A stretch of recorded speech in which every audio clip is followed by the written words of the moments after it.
Okay. आता आपण position vector बघितलेला आहे, राईट? सॉरी, रेक्टँग्युलर कंपोनंट आपण पाहितले.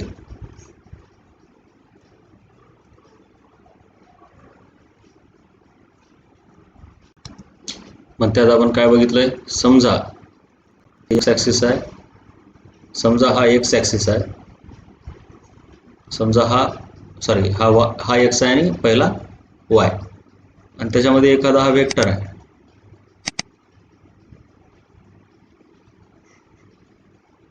कोणताही वेक्टर आर आहे. तर 2 डायमेन्शनमध्ये आहे हा वेक्टर आर. तर आपण काय बघितलंय की हा वेक्टर आर ह्याला 2 कंपोनंट असतात. त्याला आपण काय लिहू शकतो? आर एक्स आय आणि आर वाय जे. आणि जर ह्या आर ने एक्स ॲक्सिस सोबत अँगल थिटा केला असेल तर ऑफकोर्स आता ह्याचे हे 2 कंपोनंट आहेत, आर एक्स आणि हा इकडं आर वाय. इथून एवढा कंपोनंट हा बघा असा आहे, इथून एवढा, हा इथून एवढा, राईट? तर ह्या 2 कंपोनंटच्या स्वरूपामध्ये tan theta is equal to काय लिहिता येते? Tan theta is equal to R Y upon R X. इथपर्यंत आपण बघितलं. आता हे 2 डायमेन्शनमध्ये आहे. जर 3 डायमेन्शनमध्ये वेक्टर असेल तर तुम्ही simply R is equal to काय लिहिणार? आर एक्स प्लस किंवा R X I plus R Y J plus R Z K. पण हे जे अँगल आहे ना, हे अँगल हे टॅन थिटापेक्षा एक दुसरा जास्त कामाचा अँगल आहे, ते मी तुम्हाला लिहून दाखवतो. म्हणजे टॅन थिटा इथं लिहिता येत नसतो, 3 डायमेन्शनमध्ये लिहिता येत नसतो. इन द सेन्स तिथं जरा वेगळ्या गोष्टी आहेत, एवढंच लक्षात घ्या. हे जरा कमी कामाची गोष्ट आहे. इसको हम बाजू में. आता महत्वाचं काय ते जरा सांगतो, बघा जरा.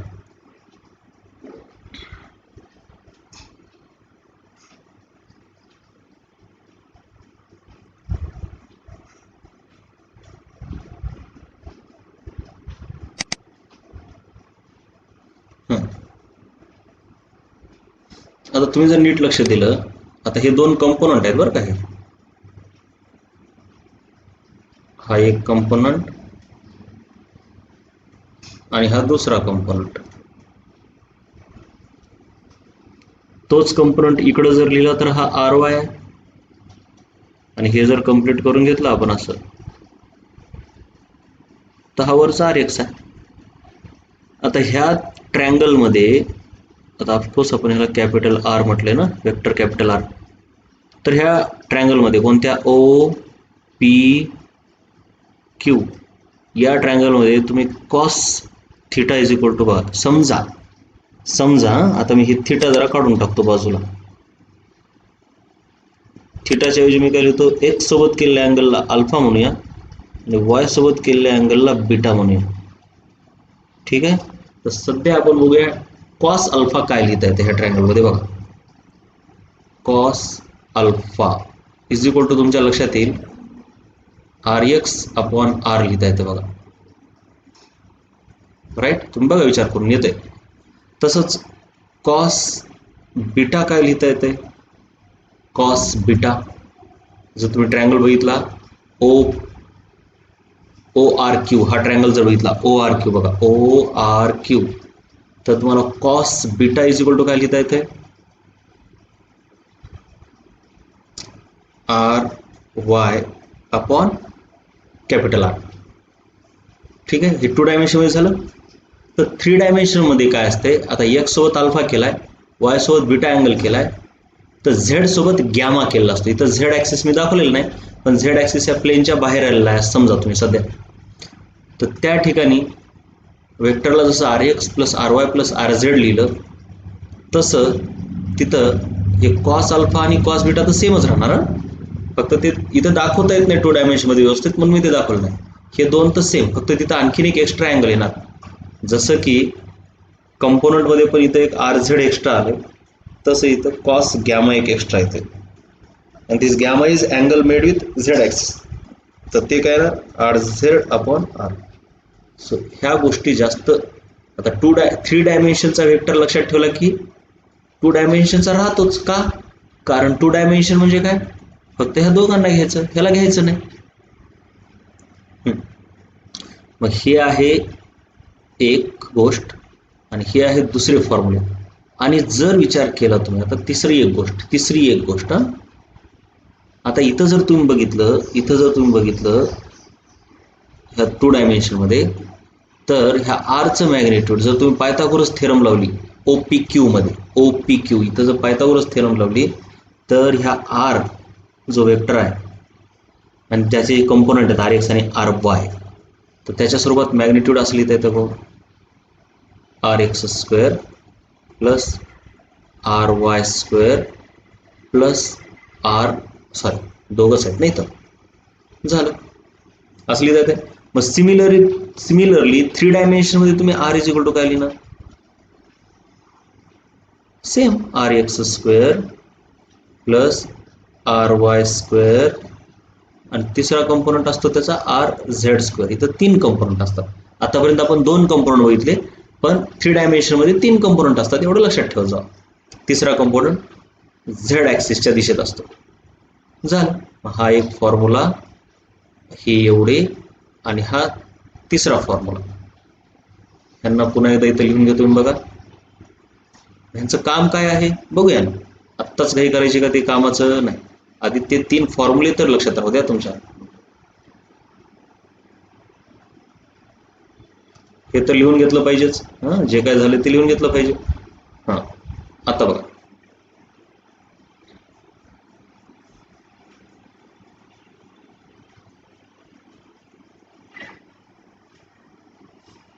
Right.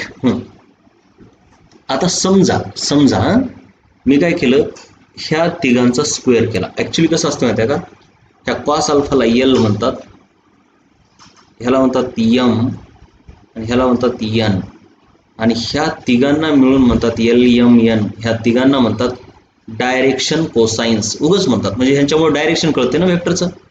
So L, M, N are called as direction cosines of vector, आणि हे आर जे आहे ते मॅग्निट्यूड ऑफ वेक्टर आहे. हे पण क्लिअर आहे, ठीक आहे एवढंच. आणखीन एक उगाच छोटीशी गोष्ट, तुम्ही जर ह्या तिघांचा स्क्वेअर केला L² plus M² plus N² तुम्ही करून बघा, L² plus M² plus N² is equal to L म्हणजे काय, RX अपॉन R आहे, RX अपॉन R याचा स्क्वेअर होईल. तसंच हे RX upon RY upon R याचा स्क्वेअर होईल, प्लस RZ अपॉन R याचा स्क्वेअर. हे जर केलं तर तुमचं काय होते बरोबर, RX² plus RY² plus RZ² आणि होल डिवाइड बाय तिघांच्या खाली R². पण तुम्ही जर हे बघितले इथं बघितलं हे मॅग्निट्यूड, ह्याचा जर दोन्ही बाजूचा स्क्वेअर केला तर तुमच्या लक्षात येईल की RX² plus RY² plus RZ² म्हणजे काहीच नाही तर R² आहे. So R² upon R² is equal to 1 येते उत्तर. म्हणजे तुम्ही काय लक्षात ठेवा, हे सर्व तर प्रूफ झाला, हे काय प्रूफ झाला, पण तुम्ही लक्षात काय ठेवा, हे L² plus M² plus N² is equal to 1, हे पक्क लक्षात ठेवा. सर्व डायरेक्शन कोसाइनची बेरीज 1 होते. हे पण क्लिअर. आता महत्वाचं आहे की याचा फायदा कुठं होतो.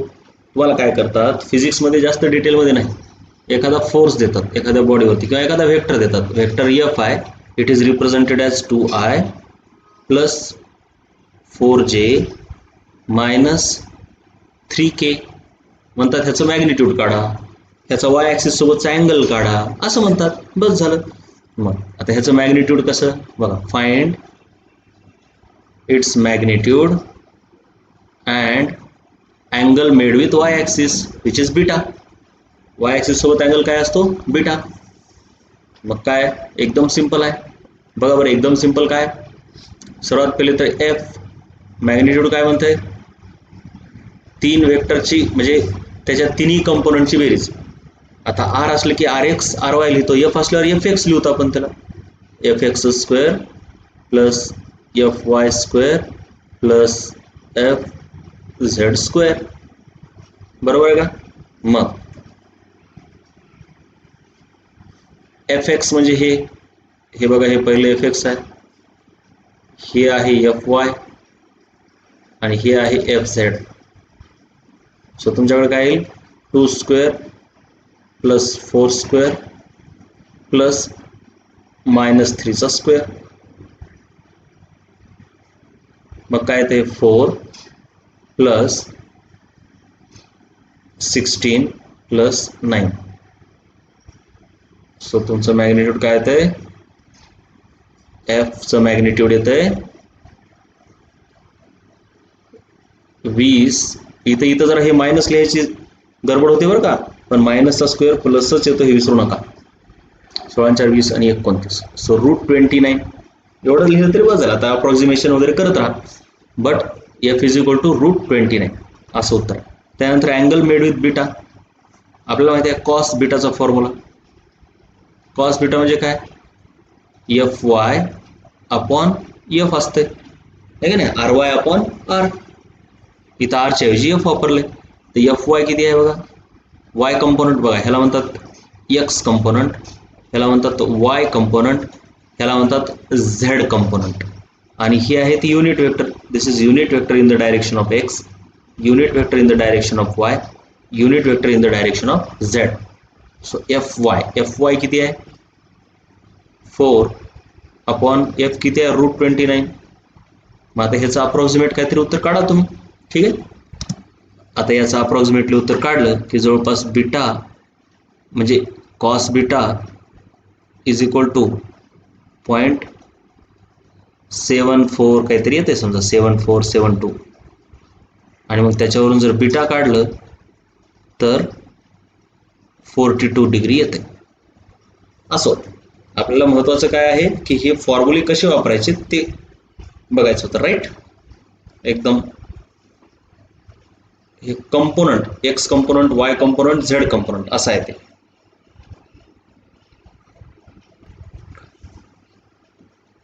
त्याच्यानंतर आता एक लक्षात ठेवा, एखाद्या व्हेक्टरला तुम्ही एखाद्या स्केलरनं बोललं, म्हणजे समजा तुमचा एक फोर्स आहे F1 is equal to 20 newton east, आणि तुमच्याकडे दुसरा एक फोर्स आहे F2 जो की आहे 4 टाइम्स F1. म्हणजे स्केलरनं गुणलं की फक्त मॅग्निट्यूड वाढते, चौपट होते, पण डायरेक्शन ईस्टच राहते. म्हणजे 4 टाइम्स F1 हे वेगळं, F2 is equal to 4 times F1 हे वेगळं, आणि हे वरचं वेगळं. याचा अर्थ की डायरेक्शन न बदलता F2 वेक्टर फक्त 4 पट मोठा आहे, म्हणजे F2 असा असणार, ह्या वरच्या केसमध्ये 4 पट मोठा असणार. हा झाला F2, डायरेक्शन तेच राहणार. पण नुसतं असं लिहिलं आणि बार नसला केला की मग F2 कसा असू शकतो, फक्त 4 पट मोठा, म्हणजे असा असू शकतो, असा असू शकतो. ते डायरेक्शन सेम असण्याची गरज नाही. पण जर व्हेक्टरला तुम्ही स्केलरनं गुणलं तर मॅग्निट्यूड 4 पट होतंय, 5 पट होते, ज्या काही व्हेक्टरनं गुणले त्याच्यानुसार वाढतंय, पण डायरेक्शन तेच राहते, हे विसरू नका. त्याच्यानंतर समजा तुमच्याकडे एक आर व्हेक्टर दिलं त्याच्या कंपोनंटच्या स्वरूपात. आता कंपोनंट अगोदर एक्सच लिहा असं काही नसते, 3J असं एक्स वाय कंपोनंट पण अगोदर लिहू शकतात. म्हणजे जे सोबत लिहिलं की ते वाय कंपोनंट आहे एवढं पक्क लक्षात ठेवायचं. की ज्याच्यावर कॅप असते, कॅप कधी कधी नाही काढली तरी डोक्याला ताप घ्यायचा नाही, ते युनिट वेक्टरच आहे समजायचं.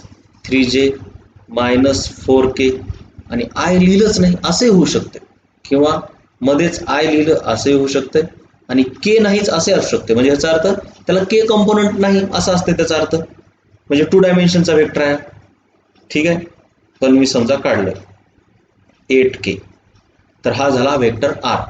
आणि जर मी म्हटलं की find the vector Q such that it is 4 times the vector R, तर तुम्ही काय करणार, solution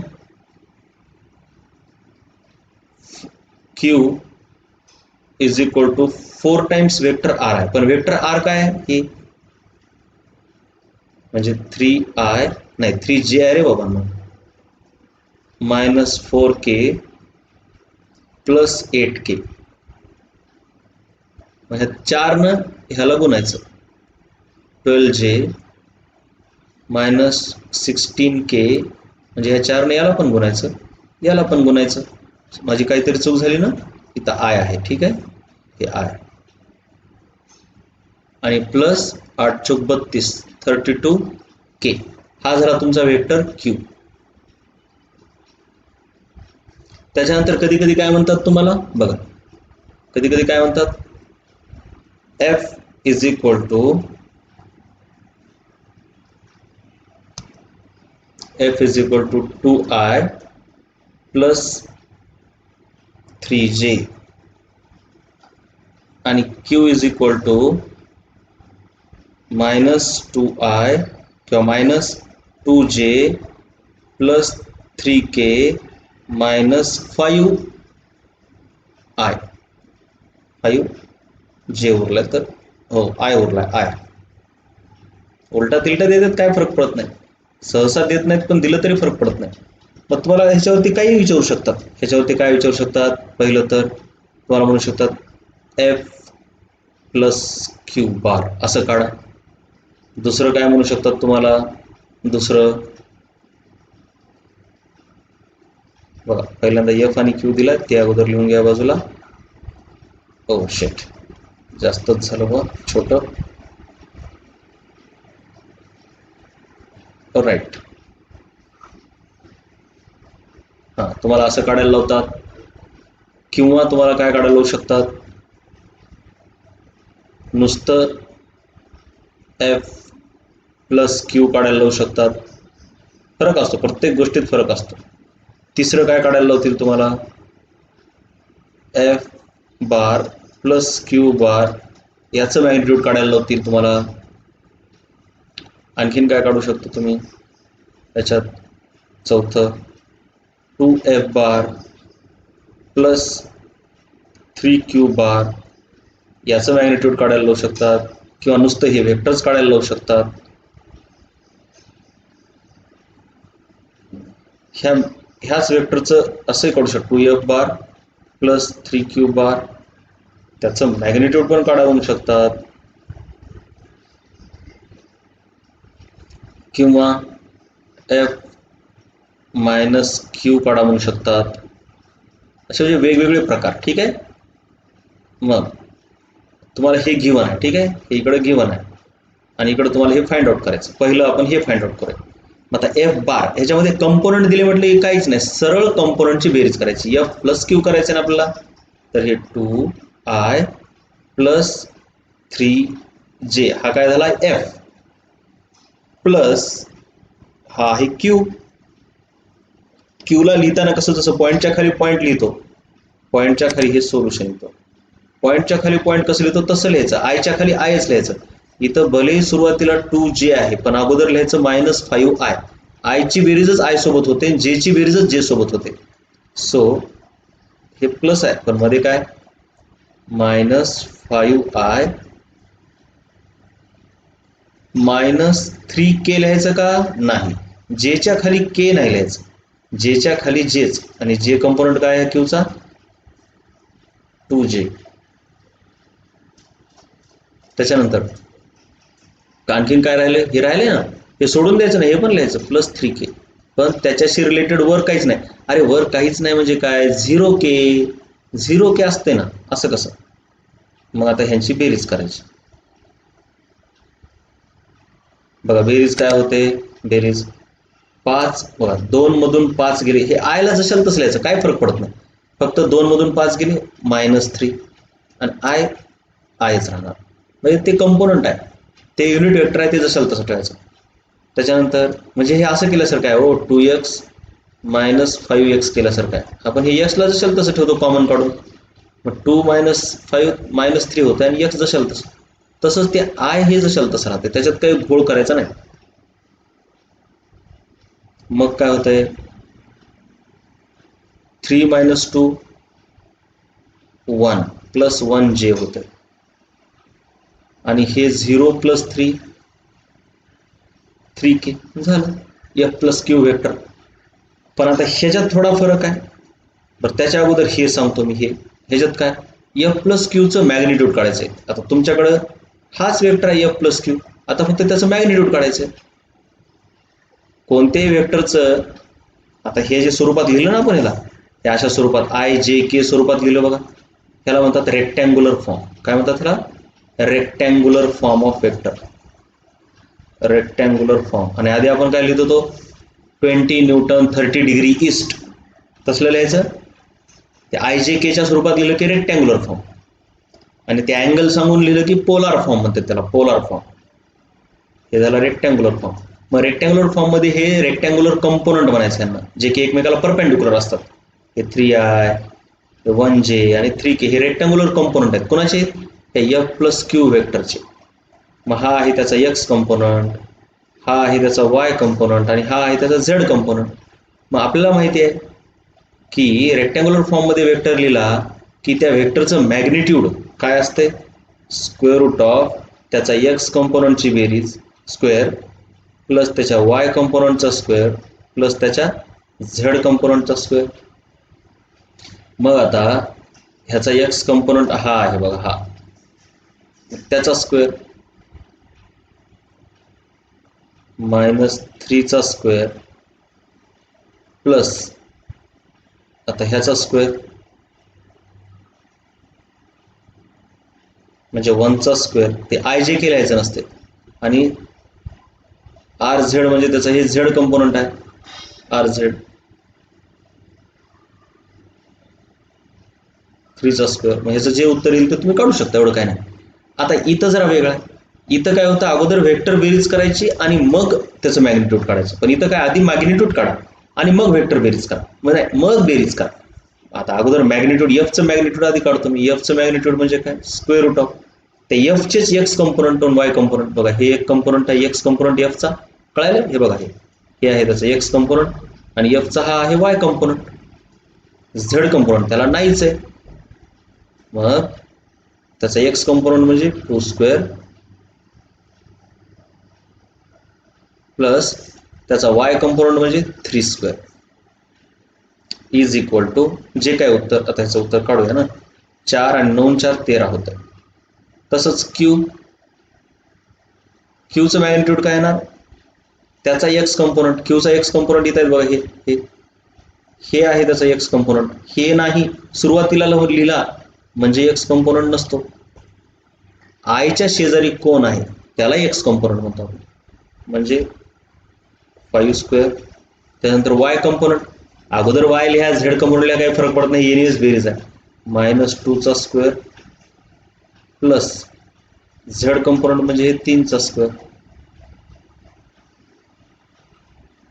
25 plus 4 plus 9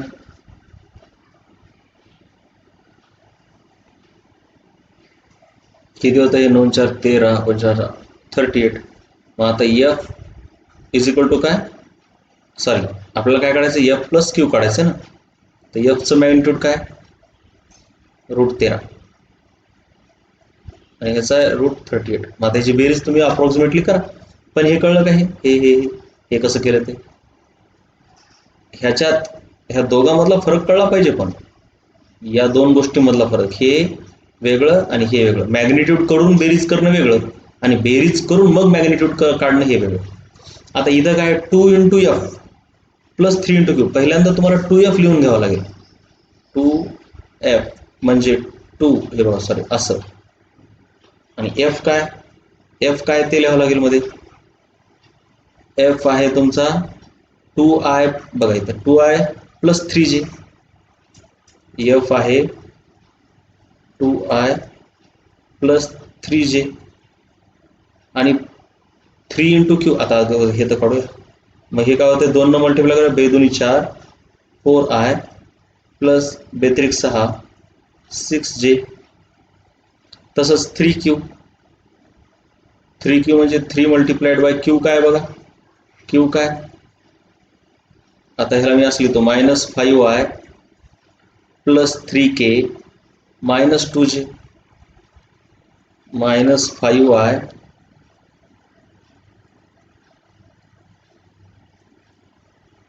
plus -5y plus नाही -2j plus 3k -2j plus 3k 3 5 15 -15i 3 2 6 -6j आणि 3 3 9 प्लस 9k असं होतं. हे झालं 3q. आत्ता काय करायचं, ह्यांची बेरीज करायची, म्हणजे याची आणि याची, म्हणजे याची आणि याची, त्यांना एका खाली एक लिहा, आरामात लिहा. हे बघा 2f वर लिहितो मी, 2f ला वर लिहितो, काय आहे 4i प्लस 6j आणि k नाही म्हणजे 0k आणि 3q इथं लिहितो. 3q काय -15i मायनस, हे बघा इथे दिसते, हे इथं आहे बघा, हे -6j आणि प्लस 9k. बघा आता ह्या दोघांची आपल्याला बेरीज करायची आहे का, 2f प्लस 3q. मग आता ह्या दोघांची बेरीज, 4 मधून 15 गेले, -11i, हे तर कटूनच गेले, 0j काहीच नाही म्हणजे 0j, किंवा नाही लिहिलं तरी जमते बाळांनो, बघा हे नाही लिहिलं तरी जमते, प्लस 9k. हे झालं तुमचं वेक्टर. त्याच्या पुढे काय म्हटले की त्याचं मॅग्निट्यूड काढा म्हटले. ह्याच बेरजेचं मॅग्निट्यूड काढायचे. ह्या बेरजेचं मॅग्निट्यूड काय येते, बेरीज काय, ही आहे बेरीज.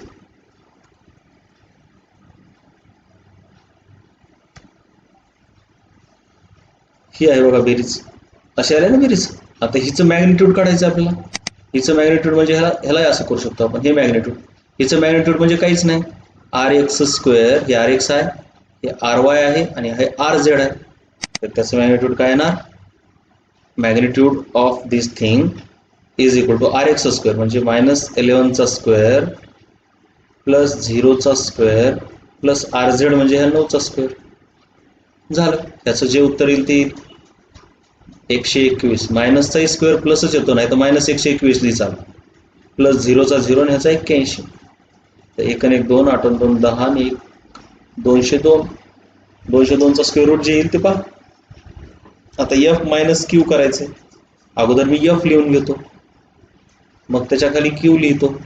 f काय आहे बघा, हे बघा इथं लिहिलंय आपण f, हे पण लिहिता येते असं, पण हे पण लिहिता येते. हे बघा हे f आहे, 2y plus 3j.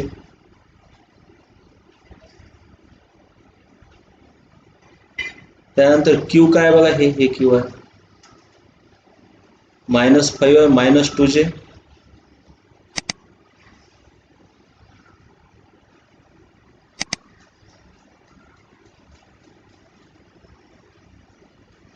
-5y -2j आणि प्लस 3k.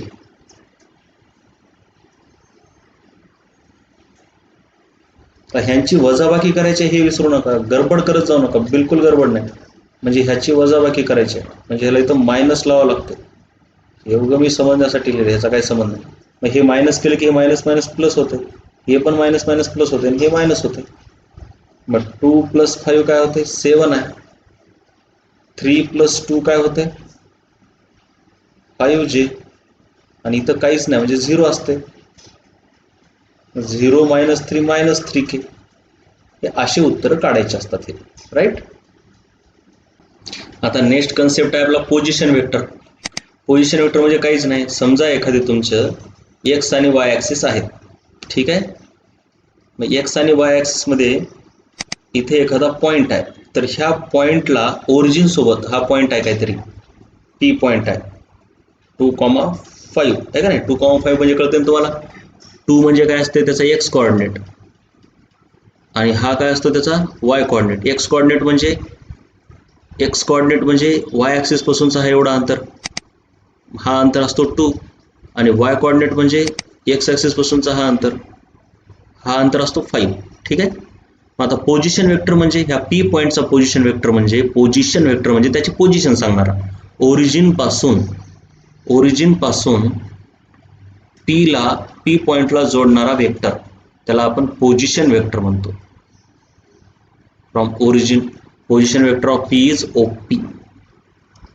आणि तो पॉइंट आता तो कसा एकदम सहज लिहितात बघा. हा वेक्टर ओपी म्हणजे पोझिशन वेक्टर ऑफ पी आहे. पोझिशन वेक्टर ऑफ पी तुम्ही लिहायचं असं, position vector of P is OP. What is position vector? It is vector drawn from origin to that point. मग आता ओपी इज इक्वल टू बघा, आता तुम्ही जर हा वेक्टर ओपी बघितला तर त्याला तुम्ही दोन कंपोनंटमध्ये लिहू शकता. हे एक त्याचा आर एक्स कंपोनंट आणि हा त्याचा दुसरा हा आर वाय कंपोनंट. म्हणजे तुम्ही ह्याला आर एक्स आय आणि आर वाय जे असं लिहू शकता. आपण बघितलं मागं. पण तुम्ही जर बघितलं ह्या आर एक्सची जी लांबी आहे, ही आर एक्सची लांबी म्हणजे 2 असणार. म्हणजे त्याचा एक्स कोऑर्डिनेट, ह्या पॉईंटचा एक्स कोऑर्डिनेट म्हणजेच आर एक्स आहे.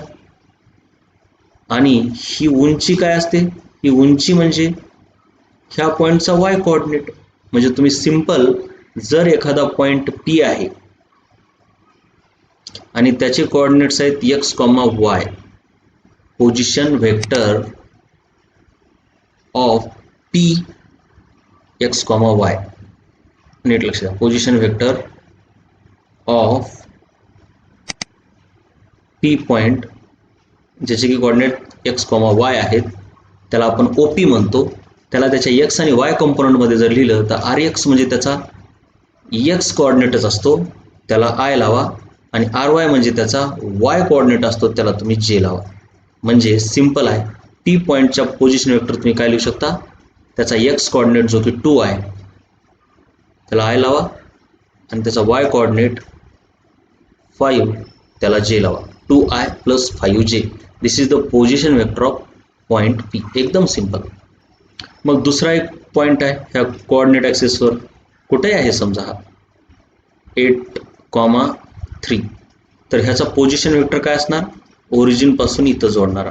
आणि त्याला लिहिणार कसं? Simply position vector of point R, that is O R. म्हणजे ह्याला ओ म्हणतो आपण, origin is simply 8i + 3j. एखादा पॉईंट इथं आहे ह्या क्वाड्रंटमध्ये, त्याचा पोझिशन वेक्टर इथून इथं जॉमेट्रिकली असं दाखवलं. आणि त्या पॉईंटचे कोऑर्डिनेट आहेत समजा 3,-4. तर त्याचा पोझिशन वेक्टर तुम्ही रेक्टँग्युलर फॉर्ममध्ये कसा लिहिणार? 3i - 4j. 3 डायमेन्शनमध्ये जर समजा एखादा पॉईंट आहे, 3 डायमेन्शनमध्ये एखादा पॉईंट आहे, हे एक्झाम्पल पण लिहित चला बरं का, एक्झाम्पल पण लिहित चला. एखादा 3 डायमेन्शनमध्ये पॉईंट आहे, एनी पॉईंट पी ज्याचे की कोऑर्डिनेट्स आहेत -2, -4, -8. तर ह्याचा पोझिशन वेक्टर कसा लिहिणार तुम्ही? ओरिजिन पासून पी पर्यंत ओ पी असं त्याला लिहिणार आणि त्याला -2i + 4j आणि -8k झालं पोझिशन वेक्टर. एकदम सिंपल. आता हे पोझिशन वेक्टर झाले की त्याच्यानंतर वेक्टर जॉईनिंग 2 पॉईंट्स हा तुमचा कन्सेप्ट आहे. वेक्टर जॉईनिंग 2 पॉईंट्स, ह्याचं काय काम आहे पुढे कळतंय तुम्हाला हळूहळू. 2 पॉईंट्स ए अँड बी, कोणतेही पॉईंट 2 त्यांना वेक्टर जोडायला आहे बघा. म्हणजे समजा एक अगोदर पॉईंट आहे ए आणि त्याचे कोऑर्डिनेट्स आहेत काहीतरी x1 y1. आणि दुसरा पॉईंट आहे बी, त्याचे कोऑर्डिनेट्स आहेत x2 y2. आणि तुम्हाला काय काढायचं आहे? ए पासून बी ला जोडणारा वेक्टर काढायचा आहे. हे सोपं आहे रे, काही बी नसते. ए पासून बी ला जोडणारा वेक्टर काढायचा आहे, राईट. तर तुम्ही सिंपल लक्षात ठेवा. सिंपल काय लक्षात ठेवा म्हणजे तुम्ही ह्याला कसं लक्षात ठेवू शकता? अगोदर पार्टिकल ए पॉईंटला होता म्हणजे त्याची पोझिशन अगोदर ही होती बघा. ओरिजिन पासून त्याची पोझिशन ही होती म्हणजे ओ ए हा त्याचा अगोदरचा पोझिशन वेक्टर. ओ ए बघा आपण बघितलं ना अगोदर, हा ए पॉईंट असेल तर हे ओ ए हा त्याचा पोझिशन वेक्टर आहे. त्याच्या पोझिशन वेक्टरला आपण ए पॉईंटच्या पोझिशन वेक्टरला ओ ए म्हणतो, किंवा आणखीन एक सोपं त्याला सिम्पली ए असं म्हणतात, म्हणजे ह्याच्यावर असं ए लिहायचं. आणि तर बी पॉईंट इथं आहे, तर त्या बी पॉईंटचा पोझिशन वेक्टर म्हणजे इथून हा असा, एक तर त्याला ओ बी म्हणा किंवा सिम्पली स्मॉल बी वर बार करा. ठीक आहे, सिम्पली स्मॉल बी वर बार केलं तरी तो त्याचा पोझिशन वेक्टरचा आहे.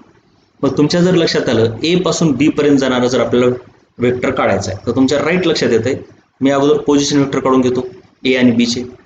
एचा तर पोझिशन वेक्टर काढला, आता बीचा पण पोझिशन वेक्टर. पोझिशन वेक्टर म्हणजे काय असते, त्याची पोझिशन सांगतो. म्हणजे एखाद्या पार्टिकलची अगोदर पोझिशन होती ए ठिकाणी, तो हळूच इथून बी ठिकाणी गेला, तर आता बी ठिकाणी त्याची पोझिशन कशी सांगणार, ओ पासून बी पर्यंत लाईन मारणार, ओ बी. त्याला एचा पोझिशन वेक्टर काय, ओ ए किंवा नुसता ए, आणि ओ पासून बी पर्यंतचा पोझिशन वेक्टर नुसता बी बार, आणि ए पासून बी पर्यंतच्या वेक्टरला आपण ए बी बार म्हणूया, आपण ए बी बार. पण पार्टिकल काय ओ पासून ए पर्यंत आला का नाही, पार्टिकल अगोदर ए पॉईंटला होता आणि तिथून तो बी पॉईंटला आलाय. मग आपल्याला वेक्टर ए बी काढायचा आहे. वेक्टर ए बी म्हणजे त्याचं डिस्प्लेसमेंट म्हणतात, ते पार्टिकल अगोदर इथं होता आणि इथून इथं आला, म्हणजे वेक्टर ए बी किंवा वेक्टर जॉईनिंग टू पॉइंट्स, दोन पॉइंटला जोडणारा हा वेक्टर म्हणजे डिस्प्लेसमेंट वेक्टर आहे.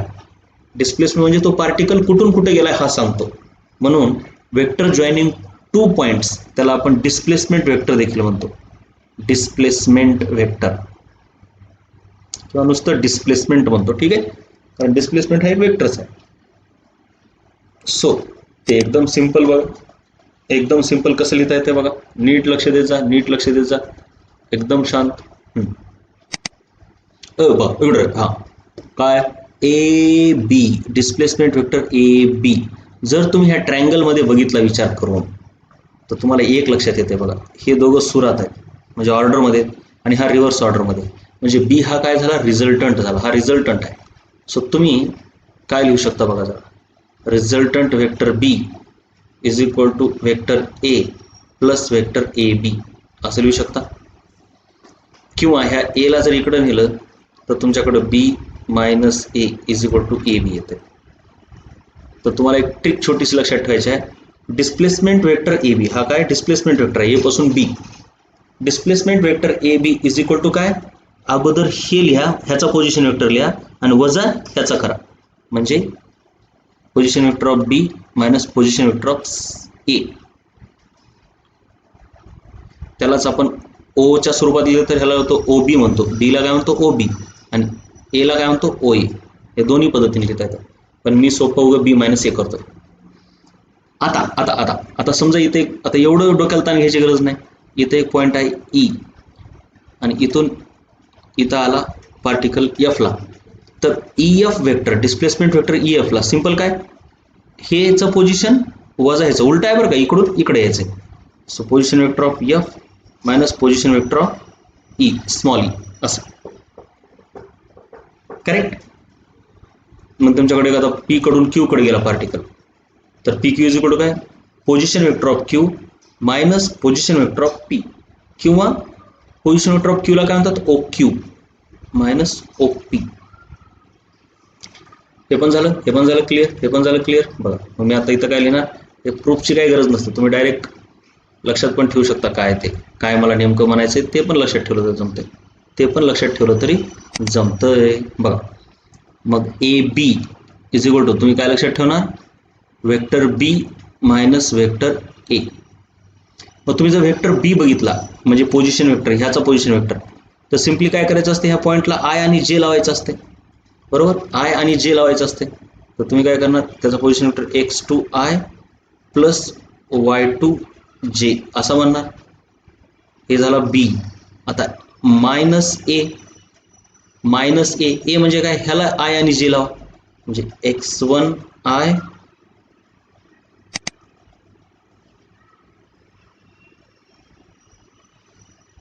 X one I plus Y one जे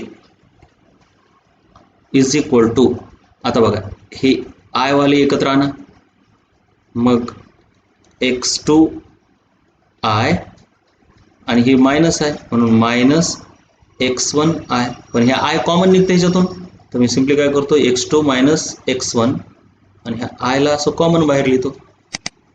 so simply x2 minus x1 I plus y2 minus y1 जे, म्हणजे माझ्याकडं displacement vector A B is equal to काय, position vector of B minus A असं एक लिहिता आलं. आणि नंतर त्याच्या रेक्टँग्युलर फॉर्ममध्ये लिहायचं म्हणल्यावर x2 minus x1 I plus y2 minus y1 जे. आता याचा उपयोग कसा करायचा, बघ, जर तुमचे हे पॉईंट कोऑर्डिनेट आपण काय लिहिले 2,3 आणि हे कोऑर्डिनेट काय लिहिले 6,1 राईट.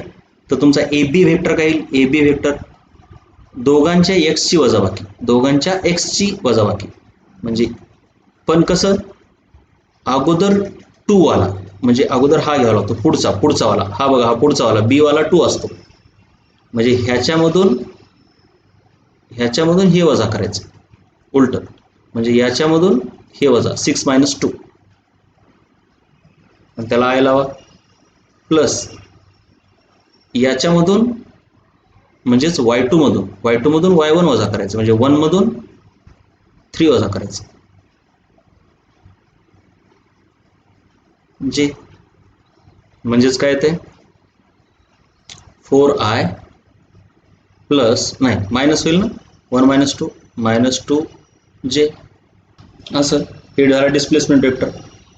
समजा तुम्हाला आता इथं 2 असे पॉईंट दिलेत, ठीक आहे, हे एक्स कुठं काय ना ते पॉईंट आपल्याला काय फरक पडतंय, आणि हे वाय ॲक्सिस आहे. मग इथं एक आहे पी पॉईंट आणि त्याच्यानंतर इथं आहे क्यू पॉईंट. पार्टिकल गेला पी कडून क्यू कडे, पी कडून क्यू कडे गेला पार्टिकल. तर आपल्याला त्या पार्टिकलचं डिस्प्लेसमेंट वेक्टर काढायचं, म्हणजे पी आणि क्यू पॉईंटला जोडणारा वेक्टर पी क्यू. आणि ह्याचे कोऑर्डिनेट आहेत -2,4 आणि ह्याचे कोऑर्डिनेट आहेत 3,-2. समजा तुम्ही म्हणता पहिल्या क्वाड्रंटमध्ये आहे, तर तसलं काय नाही, उगं कुठल्या क्वाड्रंटमध्ये असत्या. मग तुम्हाला वजाबाकी कशी करायची माहिती आहे ना, पुढच्या मधून मागचा वजा करायचा असतो, ठीक आहे, बरोबर आहे. म्हणजे क्यू मायनस पी हे काय लिहायची गरज नाही, हे काय एवढं कामाचं नाही आपल्या कामाचं काय की ह्याचे कोऑर्डिनेट काय येतं 3,-2 आणि ह्याचे कोऑर्डिनेट काय येतं -2,4. तर आपल्याला काय लक्षात ठेवायचं आहे, काय बघा नीट क्यू मायनस पी, किंवा ह्यालाच आपण फायनली कसं लिहितं x2 minus x1 I plus y2 minus y1 जे. म्हणजेच काय, हे पुढचा म्हणजे x2, मागचा म्हणजे x1, y2 y1, म्हणजे ह्याच्या x मधून ह्याचा x वजा करा. सो 3-2, पण 3 मायनस 2 होईल, है ना, का, कारण हे ऑलरेडीच मायनस आहे.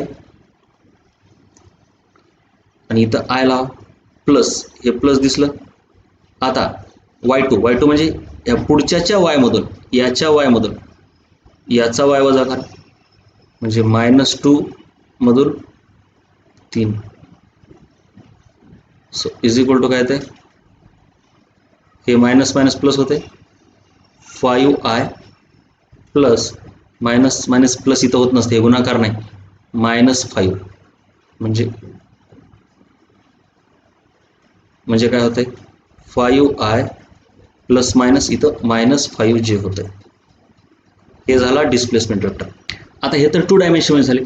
समजा एखादा पॉईंट आहे 3 डायमेन्शनमध्ये ए, आणि ए पासून बी पॉईंटला बी पासून ए पॉईंटला उलटही जाऊ शकतो पार्टिकल, काय फरक पडतंय. बी पासून ए पॉईंटला एखादा पार्टिकल दिला, ए पॉईंट काय -2,0,5 आणि हा पॉईंट आहे 4,-2,8 असा आहे. आणि तुम्हाला काढायचं आहे वेक्टर बी कडून गेलेला आहे. बी ए वेक्टर म्हणजे काय, म्हणजे डिस्प्लेसमेंट वेक्टर असं म्हणा तुम्ही. तर ते कसं काढायचं असते, एच्या पोझिशन वेक्टर मधून बी ला वजा करायचं असते, विसरू नका. ए मधून बी वजा करणे, पुढच्यातून मागचा. मग पुढचा आता कसा आहे, पुढचा कसा आहे हे विसरू नका. ह्याचे कोऑर्डिनेट काय येतं, -2 0 5 आणि ह्याचे कोऑर्डिनेट कसे येतं 4 -2 8. म्हणजे तुम्हाला वजाबाकी कशी करायची आहे, पुढच्यामधून हा मागचा वजा, याच्यामधून हा वजा, याच्यामधून हा वजा, तर तुम्हाला ते BA भेटते. म्हणजे कसं -2 -4 प्लस ह्याला ऑफकोर्स आय लावणार आणि पुढच्यातून म्हणजे पुढचा कोण आहे 0 आहे बरं का, हा याच्यामधून हा -2 वजा म्हणजे -2 बरं का. मायनस असलं की ते मायनस मायनस प्लस पण होते, नीट लक्षात. ह्याला जे. आता आणखीन एक इथं आहे के कंपोनंट आहे, आतापर्यंत नव्हता पण आता आहे, कारण हे 3 डायमेन्शन मधलं आहे ना. म्हणजे ह्या पुढच्यामधून मागचा वजा म्हणजे 5 मधून 8, म्हणजे फायनली तुमचं काय येतं -6i प्लस ह्याच्यात काय ते मायनस मायनस प्लस होते बघा, मायनस मायनस प्लस 2j आणि हे 5 + 8 -3 होते, सो -3k. हे झालं तुमचं वेक्टर BA. ह्याला म्हणतात डिस्प्लेसमेंट वेक्टर. ठीक आहे, डिस्प्लेसमेंट वेक्टर. ठीक आहे ना. आपण काय बघितलं बघा, विसरायचं नाही. हा ए पॉईंट आहे तर त्याचा पोझिशन वेक्टर म्हणजे काय, त्याच्या फक्त कोऑर्डिनेटला IJ लावायचं म्हणजे 2i 3j. आणि ए पासून आता ह्याचा पोझिशन वेक्टर काय असणार, हे कोणतं असो -2 4, तर ह्याला सिंपली आय लावायचं, हे आणि हे झालं पोझिशन वेक्टर. पोझिशन वेक्टर वेगळा, तो कसा असतो इथून ओ पासून असतो म्हणजे ओरिजिन पासून असतो. एचा पोझिशन वेक्टर हा. पण डिस्प्लेसमेंट वेक्टर म्हणजे काय, तो पार्टिकल अगोदर कुठं होता नंतर कुठे गेला. समजा अगोदर ए ला होता आणि तिथून बी ला आला, तर त्याचं डिस्प्लेसमेंट वेक्टर ए बी राहणार. म्हणजे त्याच्यात कसं होणार ते, आणि हे पोझिशन वेक्टर कसे लिहायचे, हे बी बार आणि हे ए बार. OA लाच आपण ए बार पण लिहितो.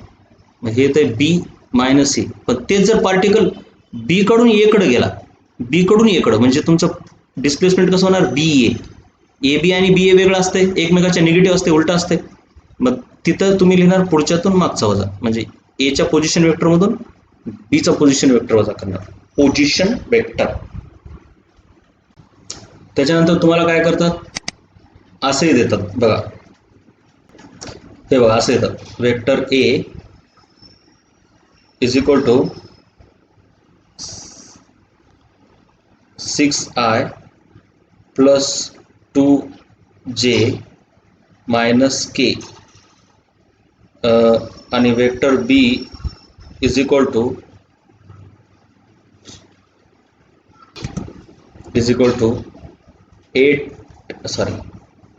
3i plus j minus pk. ठीक आहे, म्हणजे p हा एक स्केलर आहे आणि काय म्हणतात, find p if a is 2 times of b, then find this vector p.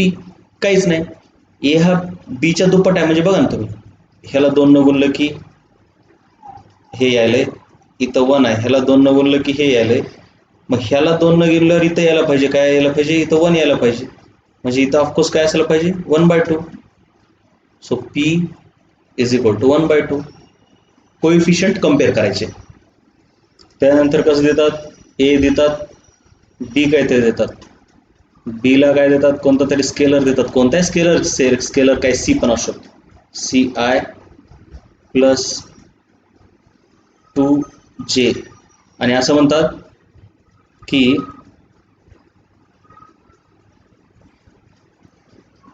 A plus B is equal to 6i plus 5j, then find C असं म्हणतात. मग आता तुम्ही A प्लस बी म्हणजे काय झालं बघा, A प्लस बी म्हणजे ह्या दोन वेक्टरची बेरीज, म्हणजे ह्या दोघांची बेरीज करावं लागेल आणि ह्या दोघांची बेरीज. मग A प्लस बी म्हणजे काय ते तुमचं बघा, त्यांनी इफ म्हणून देतात.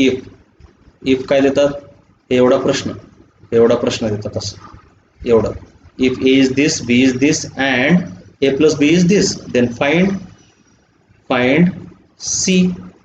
हे जे इथं C अननोन आहे हे C ते काढा म्हणतात. मग आपण पहिल्यांदा काय करायचं, पहिल्यांदा ह्या दोघांची बेरीज करा. ह्या दोघांची बेरीज काय ते 2 प्लस सी. इथं तर C आहे माहित नाही, 2 प्लस सी आय प्लस ह्या दोघांची बेरीज काय होते 3 प्लस 2 म्हणजे 5J. मग हे तर झालं. मग आता आय चा कंपोनंट काय 2 प्लस सी आहे, आय चा कंपोनंट 2 प्लस सी आहे का नाही, पण ए प्लस बी त्यानं दिलाय आणि ए प्लस बी मध्ये आय चा कंपोनंट 6 आहे. म्हणजे याचा अर्थ हे 6 आणि हे 2 प्लस सी सेम पाहिजे, कारण तेच आहे ना, बेरीजच आहे ती, पण फक्त इथं अननोन सीच्या रूपात दिले. हे 5 बघा कसं मॅच व्हायले, कंपोनंट मॅच होत असतात. वेक्टर सेम म्हटलं की त्याचे कंपोनंट मॅच होतात. जर तुमचा vector P equal to vector R असेल तर या पीचा X component is equal to आरचा एक्स कंपोनंट असतो, पीचा Y component is equal to आरचा पण वाय कंपोनंट असतो आणि पीचा झेड कंपोनंट पण सेम हे लक्षात ठेवायचं, कधीच बदलत नाही. म्हणजे सेम वेक्टर असतील तर त्यांचे कंपोनंट सेम असतात, हे पण लिहून घ्या. Same vectors have same components, all of their components are same. मग हे पण ए प्लस बीच आहे, हे पण ए प्लस बीच आहे, म्हणजे 2 plus C is equal to काय असायला पाहिजे 6. म्हणजे जर 6 is equal to C is equal to काय 4 असं प्रश्न तुम्हाला विचारतात. ओके चलो, ह्याच्या पुढे आपण प्रोडक्ट पाहणार, वेक्टरचा प्रोडक्ट.